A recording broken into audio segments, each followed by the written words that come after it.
ang Meralco ay distributor.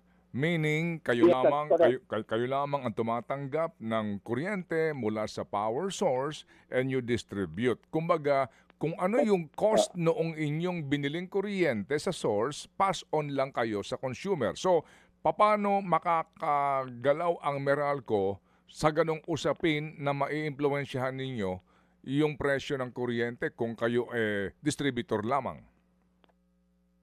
Well, meron naman kasi kaming tinatawag na competitive selection process in place, paring Ted. Bago kami makapasok sa kontrata, bago namin mapa-approve yan sa regulator, sa Energy Regulatory Commission, kailangan yan dumaan sa bidding, yung tinatawag na competitive selection process. So maglalaban-laban sa presyo, yung mga supplier, at yung pinakamababa ang siyang mananalo. So yun yung isasubmit namin sa regulator for approval. And nakapaloob na kasi doon kung magkano yung presyo. Ngayon, kung merong sabihin na nating unforeseen situations, kamukha nitong nangyari sa Middle East, yan yung kailangan nating tingnan kung ano yung magiging impact. Kasi sa ngayon, wala pa paring Ted. Siguro yan, baka mabibigyan kita ng prognosis niyan by April siguro kung ano yung impact. Pero sa ngayon kasi, ini-inventaryo nga namin, based dun sa order sa amin ni Chairman MVP, tinitingnan namin yung mga sources na maaari naming kumbaga to ensure yung merong supply yung ating mga customers at ma-review namin yung current fuel position. So, we just want to assure our customers na we will work to their best interest, no?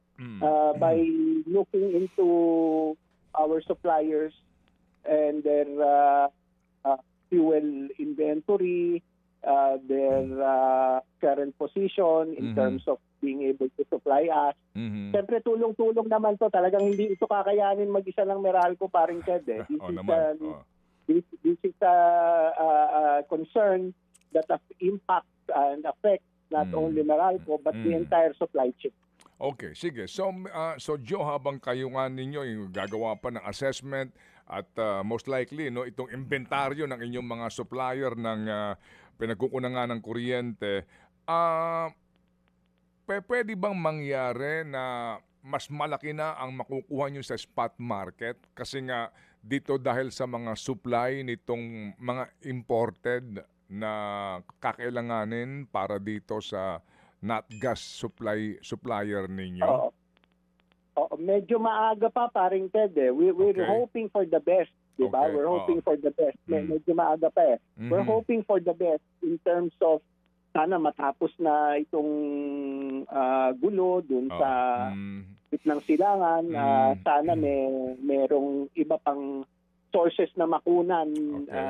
Siguro naman may pwede pang makunan yung ating ibang mga suppliers kasi siyempre sinara yung Strait of Hormuz. I think meron ng sinabi ang Iran na hindi na pwedeng dumaan doon. So, kailangan maghanap ka from other sources, probably Malaysia and Australia. So, medyo fluid pa yung situation, paring Ted. Hindi ko pa masabi kung ano yung exposure namin sa West. Moving forward. Mga kapatid, brothers and sisters, saan ka pa? Dito na tayo sa totoo. Dito na tayo sa True FM. Mga kapatid, mag-subscribe and follow po kayo sa social media accounts ng True Network PH. Yan po kami. Hanapin nyo lang True Network PH, Facebook, Instagram, YouTube, TikTok, and podcast.